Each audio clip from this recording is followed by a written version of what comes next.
back and rewatch a session. So we are starting that now. And here we go. So I'm just going to do a quick recap of the last 2 days for those of you who were not here. If you want to learn more about what we did, go back on the grid and click on the Meet links because they are now recorded videos from the previous 2 sessions.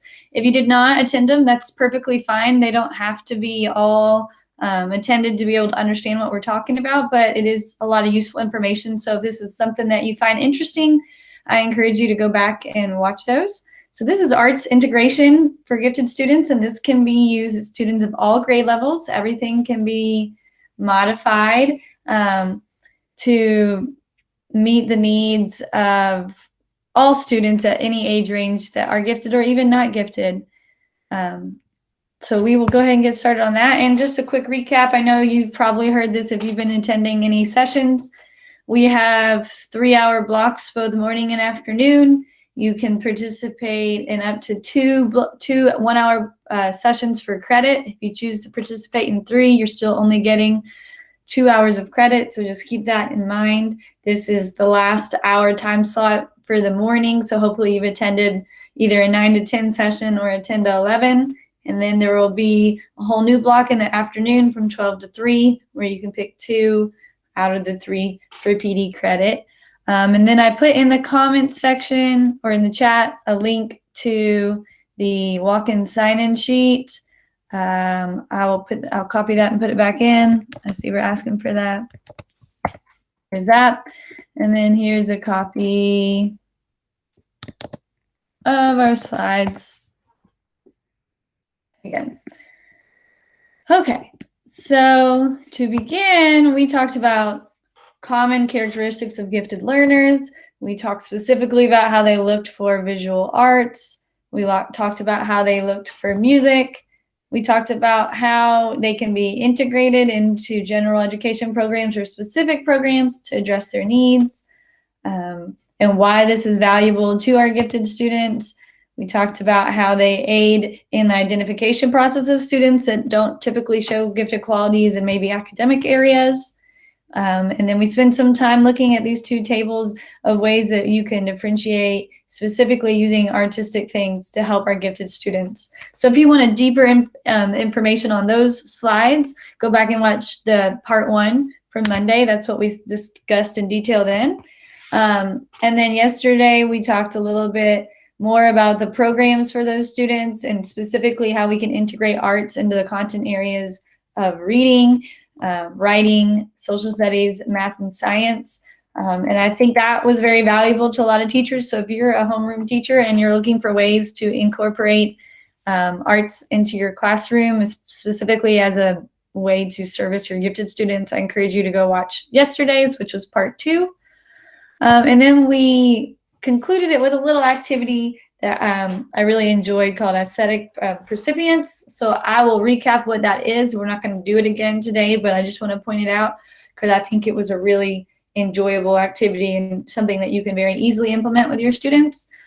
So you begin by choosing a piece of art. It could be music, it could be painting, drawing, it could be a video clip of something theatrical, and you ask your students to listen and look at the artwork, and you give them ample time to contemplate it. Now, this is something that you would build upon over time. You'd start with about 60 seconds, and then you'd work up to 2 to 5 minutes, depending on the age of your students, and it seems very, very long, very awkward silence, where you want them looking or listening without any comments from you. And then after that wait time, you start asking them questions and they share out verbally with the whole class. So what's going on in this picture? Or what do you hear in this song? What do you see? What else do you see? What makes you say that? And then you ask them sensory questions like, what would you smell? What would you see? And then after they've had time to share out as a class, you give them, if you want, an extension of working together in partners or groups to write a little bit more about it. You want to emphasize that you're not so focused on what they say as an individual, but what they're hearing and learning from their classmates. And so when you're doing this in person, it's a lot easier because then you can also point especially if it's artwork, like a picture of what they're saying, to help non-verbally validate their comments and help their peers follow what they're saying and seeing. And then you also paraphrase what you're hearing them say. So if you want to see more about that, go back and watch yesterday's activity. We used this picture as our practice with us, and we talked a lot about what you could see and hear and what they might be doing, and how this kind of art activity is great for introducing a brand new topic. So if you were getting ready to start a unit on westward expansion, this might be a great art piece to start with that gets them thinking freely without having right or wrong answers, and just kind of gauging what they know already based on what kind of analysis they have of the picture. And so science and social studies topics are probably the most easy to use this, but you can use it with any topics. So I'm going to check in the chat real quick because I'm bouncing back and forth. Do we have any questions about anything from the presentation so far that I can briefly answer? Because I just want to be able to give background for those of you who are chiming in as your first time for today. And Nat, I'm here now. Sorry. Oh, good, Tiffany. Thank you. You're welcome. I was just trying to do a quick overview of the previous days so people could kind of see where we're coming from and where we're going. But it doesn't look like we have any questions, so I will keep moving. All right, so we are going to start today with another activity called the 30-second look activity. And so the steps for this one is you show a picture for 30 seconds, you take the picture away, and then you ask the prompt, what do you remember seeing? After giving a little bit of time for responses, you show the picture a second time, and then you listen to what do you remember seeing and compare what they said or what they forgot or what they see now. And that second time, you leave the picture up during the discussion. The first time, you take it away. So we're going to do that now. So if you've got a copy of the slideshow, please be honest. And when I take it away for my screen, take it away for your screen so we can really test it as memory. And you all are going to be acting as the students in this scenario, and I will be the teacher or the facilitator. So I'm going to get my timer ready, and we are going to get 30 seconds on the clock. And then I'm going to show you your picture. Here we go. Just any observations that you see.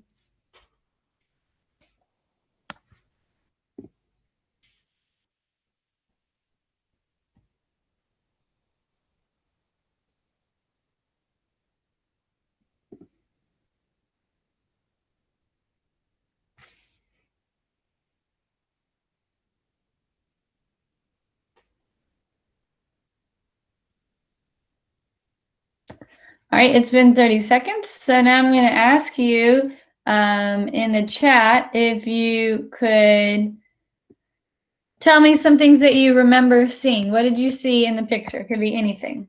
What did you notice?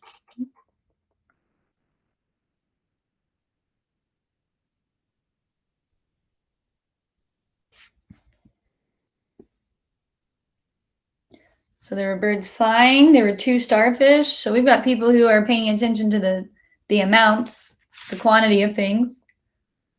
All the things the bear would eat: polar bear, bacteria, fox, ice. So we're getting some people who are good at listing things from memory. Somebody's analyzing the picture as a whole. Is it a food chain? Elements of a food web. Noticing the color. A lot of the animals were white or gray. Land, water animals. Combination of realism and clip art. Blue and icy. So it's very interesting to see how you all internalized what you were looking at. Some people are looking to truly memorize and list off as many things as they could. Other people were taking a more analytical approach and trying to interpret how they were seeing it. Very interesting. All right, so we're going to put it back up for another 30 seconds, and then we're going to leave it up. And I want to talk about what else we noticed, what you might have forgotten. So here we go again. Here's your picture.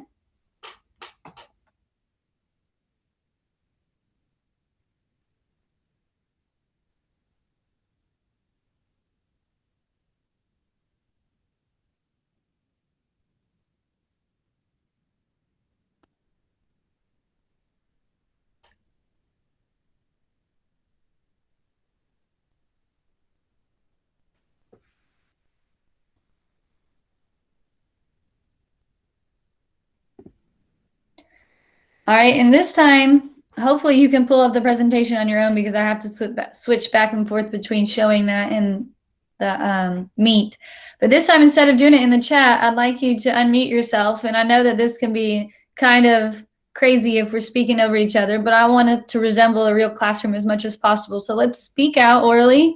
What are some other things that you might not have noticed or forgotten the first time you were looking at it based on the second? So go ahead and unmute yourself whenever you're ready.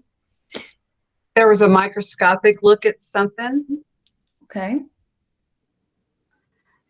I noticed that it looks like it's either a sunset or a sunrise. It is a drawing, and then also the starfish and the seal. Okay, good.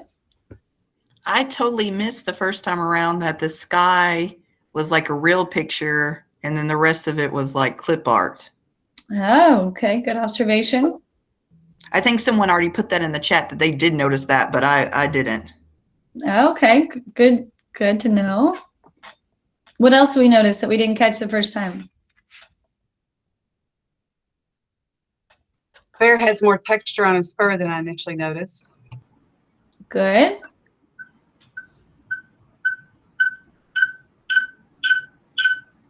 Let's have a couple more people share.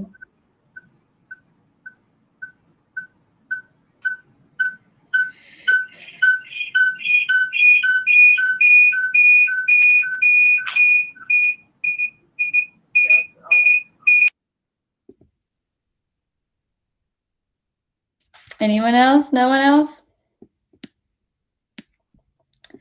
All right, well, we'll move on. So the point of this activity was to help students, or you in this case, think about how your thinking can evolve and change after looking at something multiple times. So this is also a great way to introduce a new topic in any academic area, and you can use art, you can use a musical piece, you can use a theatrical clip and play it for a few seconds and replay it. You can take theatrical clips and turn the sound off and have them just watching. So all those are great, just little short activities that you can do on a reoccurring basis to get your students familiar with looking at art and interpreting art and still using it in content areas. So for that one for science, you could use it if you're gonna start a unit on biomes, or maybe you're doing food chains, or really any other component that you could connect to this image, and it just gets them thinking in a different way that's not traditionally just reading new information from a book or listening to a lecture from a teacher. And over time, hopefully your students get more familiar with that practice and get more comfortable speaking and sharing with each other. So that is called the 30-second look activity. And again, those are just the steps that you would follow for implementing this. Do we have any questions on this activity or how it would work, or any thoughts or comments? Nope, doesn't look like it. All right, well, we will keep moving. Another activity that we are not going to do together, but I just want to make you aware of, is guided investigations. And this is when we investigate problems in authentic and challenging ways. And you usually have a prompt that can be aligned with a state or national standard. And it also can be used as a type of performance assessment. So some quick examples that I had was creating a self-portrait using your knowledge of symmetry. So if you are doing a symmetry unit in math, you'd be able to analyze and assess your students' ability to understand symmetry by having them draw self-portraits of themselves and looking at how their facial features align or don't align. Students can act out or write a script to retell the beginning, middle, and end of a story. That's something that can be used for reading. Composing a song that describes the relationship between supply and demand, that can be connected to social studies. Or build a sculpture or 3D model of mitochondrion for science. So all these assessment measures should be designed and discussed with students prior to learning and creating. You wouldn't just tell them as vaguely as I just did to you and just send them off. You want to be very clear on your expectations of what you're looking for, possibly creating like a shared rubric that you've designed together.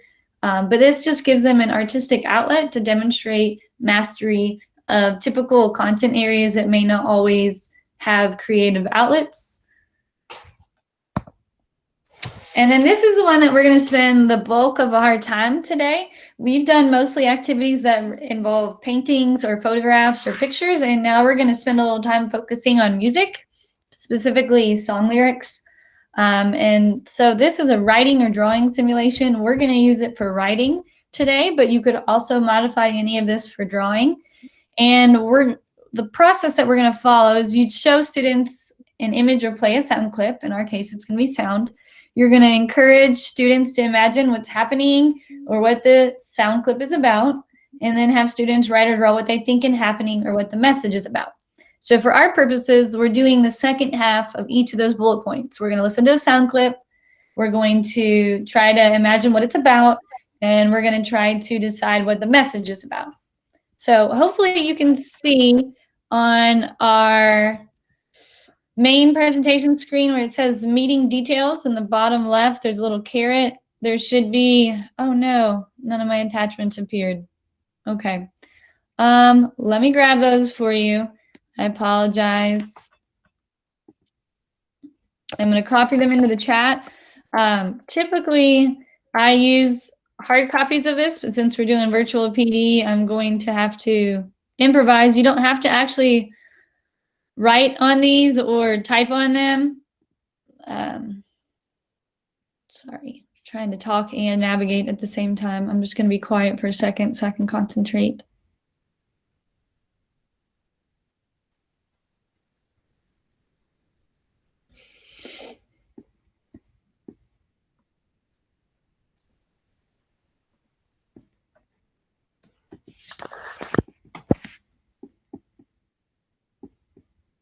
Oh, it's going to only let me take one at a time.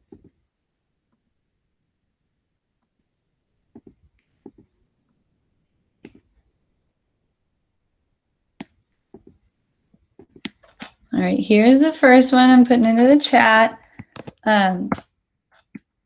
Most of these are just pictures that or printouts that you would have to print out. They're not interactive online. They're mostly image files. But I just wanted you to have them so that you could see what I'm talking about and what it would normally look like if you were doing this in person. For those of you who are tech savvy, you could probably find a way to make like a digital version of this, whether in Google Slides or Google Docs.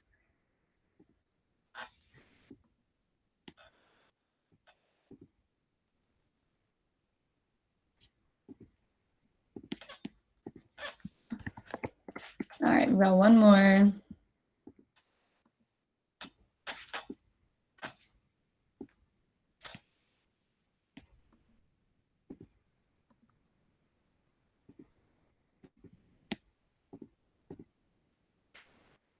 All right, so hopefully you can see this. All right, I'm going to hold it up to my camera. This is what I would typically use in my classroom. And as we're moving into NTI and having classes that are more virtual, you totally can make documents like this interactive where students can access it on Google Classroom or somewhere else.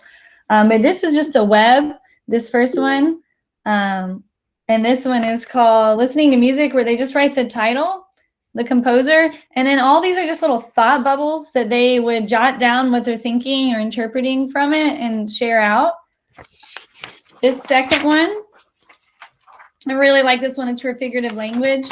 It's kind of a T-chart, and it says, quote it, code it, in your words. So quote it, they would copy a couple of the lyrics, code it, and you can see, I know it's really hard, that's why I put it in the chat. Like they've created a code for different types of figurative language, like A for alliteration, H for hyperbole, S for simile. So they write down what type they think it is, and then your words, they interpret what they think the author's trying to mean by that. This one is focused a little bit more on theme. After listening, they write down what they the theme of the song is, the mood that it's setting. They circle at what point of view it's from, first, second, third. They write about the tone. They pick out a quote that really stands out to them. And then they explain, what they think that song is about. And then one last one. And again, I put these in the chat for you to have the direct link. I hear and that makes me think. Now I wonder, or I read and I think, so now I understand. So this is just kind of help them organizing their thoughts as they're listening to these things. So what we're going to do is, if we were in person for PD, I'd assign a different song link to each group and then a different graphic organizer to each group to help you interpret it. So I don't actually expect you to write on your paper, like you don't have to print it out, but I do encourage you to have some kind of writing thing next to you, or a Google Doc up next to you to do this, because we're about to go into breakout groups.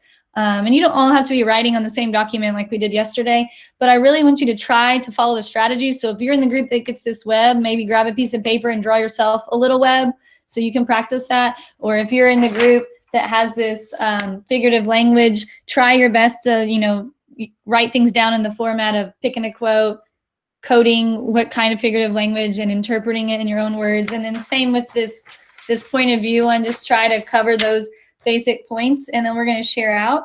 So on this next slide, I've got 3 video links to song lyrics, and we're going to split up, and I'm going to assign you into groups 1, 2, and 3. You're going to, in your group, you're going to watch the link to the video, and then you're going to work together to analyze it using one of these formats. So I'll tell you which one you're using, and then we'll go into breakout groups, and then we'll come back together and kind of share out our experiences both as participants, like you're the student, and then thoughts you have as the teacher and how this could be helpful to not only your gifted students, but other students who just really have passions for music. So to get started, I've got a new extension, so bear with me because the one we've been using the last couple days has kicked people out. So let me see if I can get it going.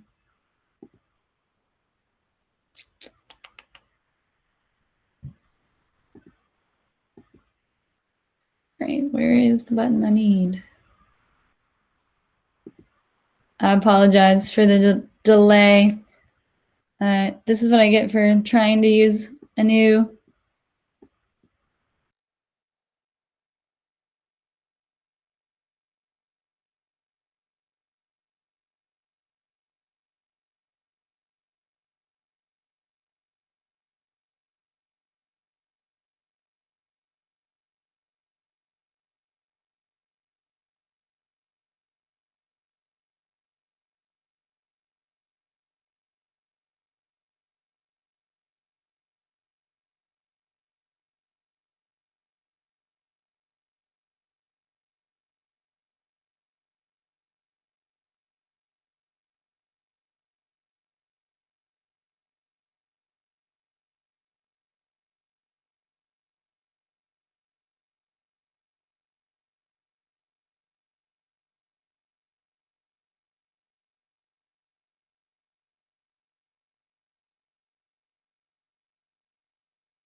Hey, Nat, you're on mute. Of course I am. Thank you. So yesterday, the issue we were having with this is sometimes it would put people in groups and sometimes it would completely leave out people. So what we had to do was if you didn't get put in a group by the generator, you just hopped in on one of them.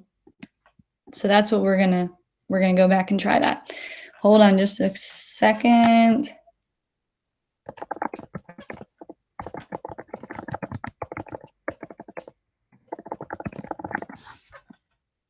Back on.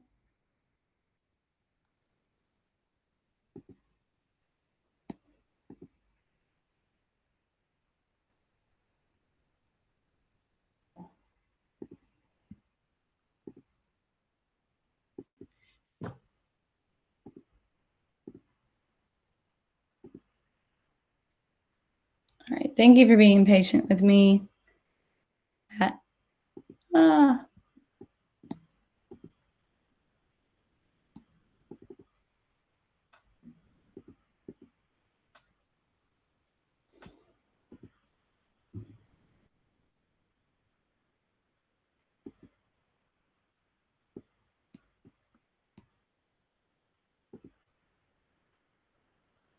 I apologize.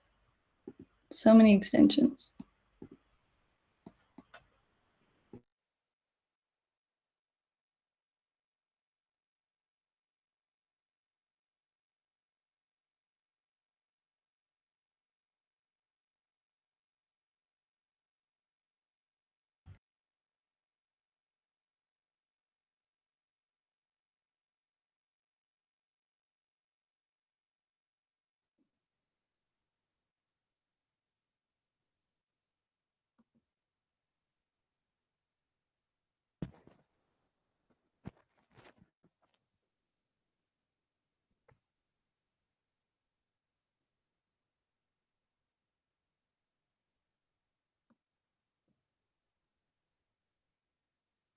Nat, you're on mute again. I apologize. It's not registering any of you, and I can see that there are 16 people here. Okay, so this is, I'm going to try something different. See if this works. All right, so it let me create 4 different meets. We're going to use the first 3 because there's only 3 links. So we'll use the first 3, and I am just going to randomly assign people to a group since it won't let me. So let's have Adam, Carrie, Deborah, and Diane. Why don't you all hop in meet 1? You all are going to use the first one that is the web, and you're going to use the first video link, which is Where's the Love by the Black Eyed Peas. Meet 2 is going to be Elizabeth, Holly, Kim, Lillian, and Lisa. And you all are going to use the Analyzing Figurative Language chart with quote it, and your words. And that's going to be with Katy Perry Roar, which should be the second link. Marissa, Michelle, Nicole, and Sarah, you all will take the third link and the third video link, and you all will use the organizer for theme, mood, point of view, tone, and explain. And we will spend about 10 minutes on this, and then we will get back together at 11:40. I'm going to copy those links into the chat. So, oops, so many things going on. Group 1, here is your song video link.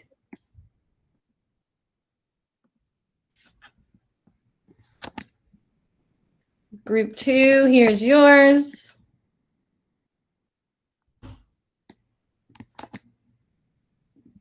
In group 3, there is yours. And if you're joining in and you did not get a group assigned or you don't remember, just hop in one. It doesn't really matter. We're using the first 3 Google Meet links, and then I will be hopping in and out of your meetings. And at 11:40-ish, we will come back together and share out. Go ahead and start. Make sure you mute yourself in this big group meeting before you go into your next meeting and start talking. Here, oh, let me get those links again. There's those.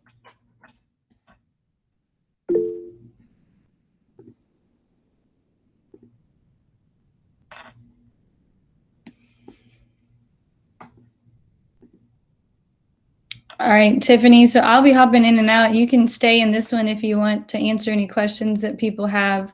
But I usually mute myself in this one, and then I'll hop into their meets and talk to them. You might see some people asking questions like, Natalie, I can't hear you, because they'll still see me talking even though I'm in another meet and I've intentionally muted myself.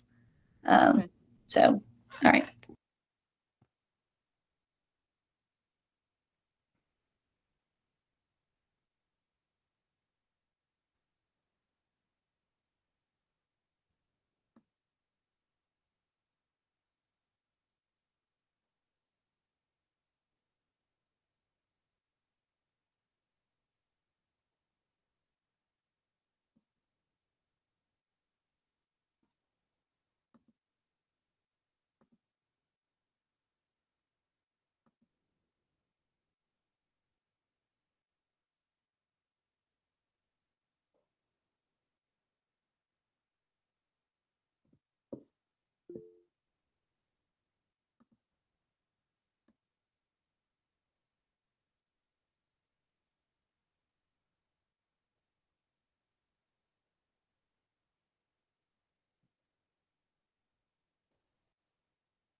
There you go, Sarah.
How are we doing in here, Tiffany? Any questions or issues? No, just someone asked for the sign-in sheet and I sent it to him. Thank you. It is quite challenging to manage all these breakout rooms.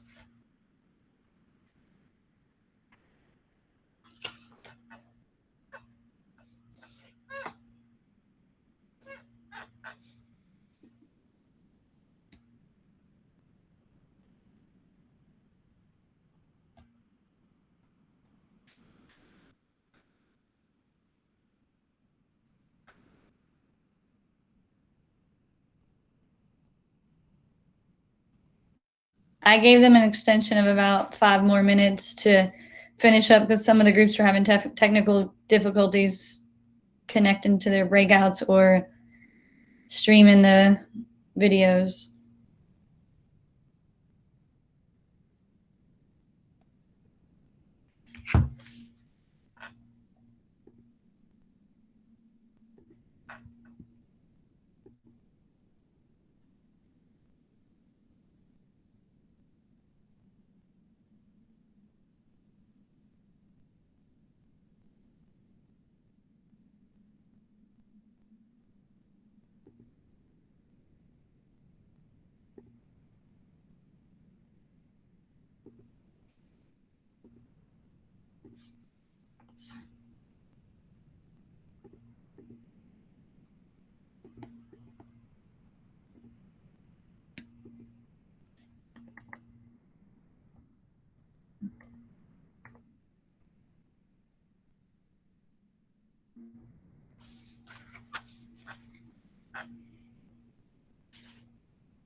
All right, as people are starting to come back into the main group, why don't you shout out in the comments that you're here, that you're back, so I know when we are ready to share out with everyone.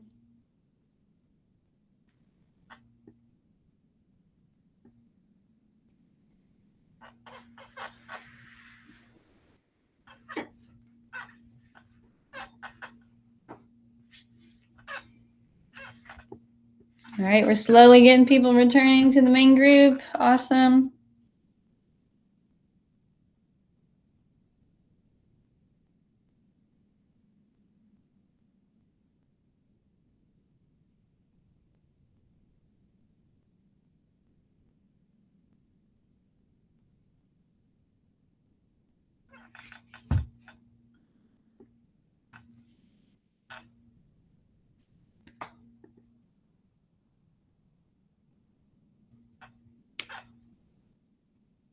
All right, hopefully everybody will be back in the next minute or so. Remember, throw it in the chat that you're here so I know when we can start sharing out.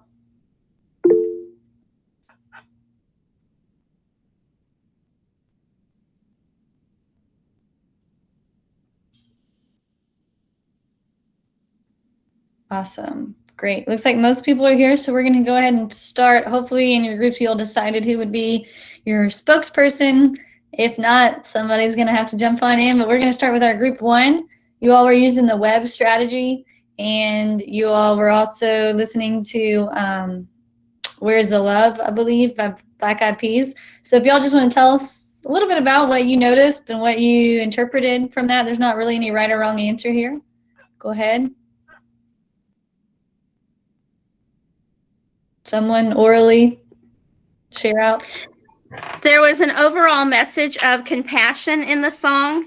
It was talking about, we talked about where is the love right now during the time of COVID-19 with mask wearing, and thinking about what's good for humanity, not necessarily just what's good for ourselves. Wow, that's a great interpretation. That's awesome. So group 1, and it doesn't have to just be Michelle, how do you all feel about this style of activity as a teacher, from the teacher's perspective? I know you all didn't really use the web, but envisioning that you were using a web model with your students, what would that look like, feel like? What do you all feel about that? I teach kindergarten, and so I think that the web is nice because it has those big circles, and the kids don't necessarily have to write. They can actually draw little images in it. Great idea. Carrie, were you going to say something?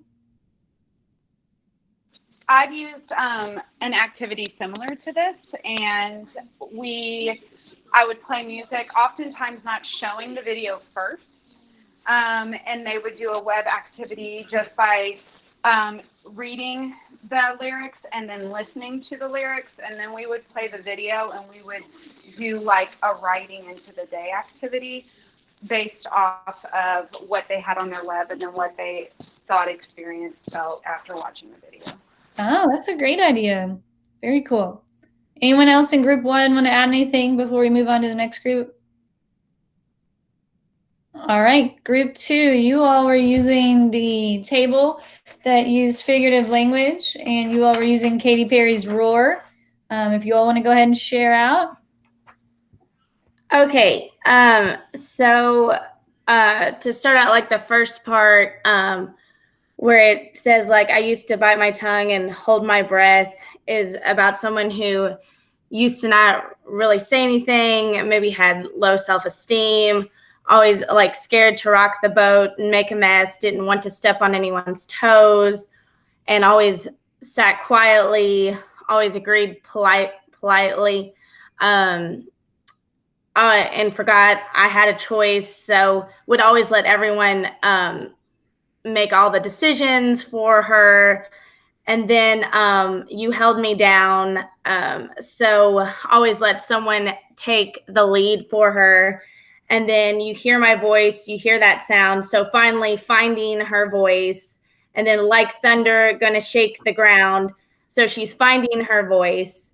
And then I see it all, I see it now. So she's finally feeling a sense of herself. And then I got the eye of the tiger, which is focus and determination, a fighter, so determination there, dancing through fire, getting through the hard times that even when knocked down, she can stand back up. And then because I am a champion, and you're going to hear me roar that she's a fighter, louder, louder than a lion, because I am a champion, you're going to hear me roar, that she finally finds her voice and can stand up to the people that hold her back. And then now I'm floating like a butterfly, now that she has her voice, that she's carefree, that she's found herself, that she can float high, and that she has a sense of herself, stinging like a bee, I've earned my stripes, that she can show that who she is, and that she went from zero to my own hero. That means that she went from not sure of who she was to showing that here is who I am, and that I can be myself and I don't need anyone else. Wow, so you guys really analyzed pretty much that entire song. So that's fantastic. Really, really good interpretations of the words. I'm curious, as teachers, I know you didn't probably use it Exactly. But how do you feel about the structure of the chart where they write down part of the quote, they code it with the type of figurative language and their interpretation? Because I noticed in your description you did a really good job of the quoting and the interpretation, but I didn't hear a lot about the coding of the types of figurative language. So I'm curious what your all's thoughts are for using this kind of format in the classroom. Anyone in the group can speak out. I teach science, so I probably wouldn't use figurative language as much, but maybe look at using it for connecting it to vocabulary. That's a great approach. Yeah, great idea. Yeah, so I would love to like do this with science and look at finding songs that are popular and connecting it to what we're learning in science. I think that would be awesome. And I like that you given us space that they could write, or they also could draw, because I have a lot of visual kids that obviously that's what we're looking at, encouraging them to do. So right, great adaptations, really good idea. Anyone else from group 2 want to add anything? Definitely using it as an activity, like once interpreting it, like how to be more community based too, how we can be more helpful to each other, how to build up each other more on, instead of maybe bringing someone down, and understanding how hard it is to build yourself up, and being more maybe community based, like understanding like someone's journey of having to build themselves up, that maybe we can support each other and building each other up more. Great idea. All right, well, we're getting a little low on time, so we're going to go into group 3 really quick. You all had the last song and the third organizer. If anybody wants to share out what you guys kind of thought about that one. Yeah, so we had Fortunate Son, and after listening to it, we thought it like points out a lot of, the person singing the song points out a lot of inequities, that there's lots of people with privilege, but he's not a person of privilege, and pointed out the different ways that the person singing is not. Great. How did you all feel about the graphic organizer for this one? I think we kind of were able to see how that we could possibly put this in a classroom format, because, you know, each of us are in a different area. Like, so one person teaches science, one of us is a principal, and then I teach music. And so I know that like in my class last year, we would listen to music and I would have them to respond. But I think this is an activity that you can use to either differentiate. So I know we've talked about challenging those students who are gifted and talented. So this could be something that if you teach music, or if you teach something else, to where you have certain students, they might be just responding to how the song makes them feel, where those students who can do something a little bit more challenging, you can enter in this activity where you say, okay, what do you think, what do you think the artist is trying to communicate? So I know like one of the anchor standards for the arts is like relate, the artistic ideas with societal and cultural and historical context. So you can incorporate that so that students can relate. So how does this song relate to what you see in your community right now? What is it? If you're teaching history, you can say, okay, we're talking about, I don't know, World War II. How does this song relate to what was going on during that time? And so you can use this particular sheet to challenge those students who might need something a little bit more challenging compared to, another group of students. Fantastic, Michelle. Those are great ideas. Well, I want to be mindful of your time, so we're going to go back to our last slide really quickly. I think I need to share my screen again.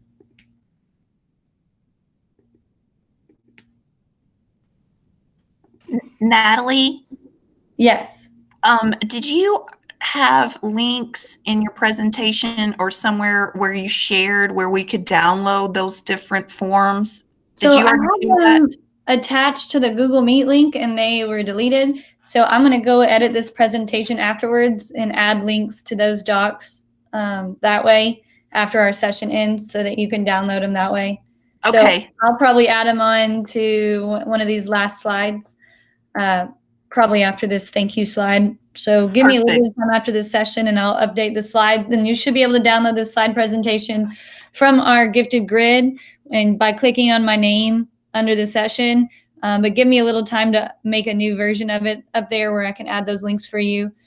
So just the one last thing I wanted to do before we sign off here is here's this forms link that we as the gifted department would like you to fill out to give us some feedback on how things are going. You only have to fill it out one time. So if you're still planning on doing some afternoon sessions, hold off on that. But if you're done with the Gifted Institute, please go ahead and fill this out.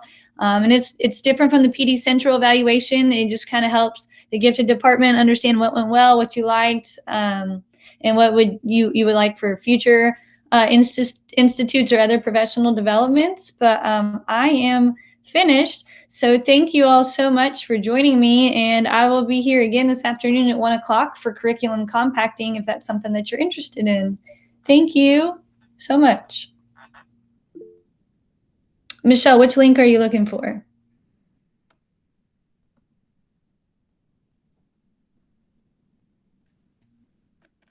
Oh, the reflection link. Okay, yep. Let me grab that.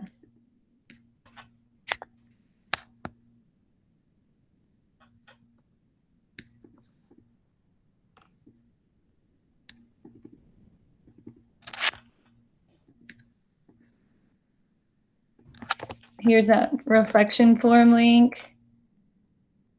Thank you all. Thank you all so much for your patience. I appreciate it. Figuring out the breakout rooms. Do we have any more questions? If not, feel free to sign off.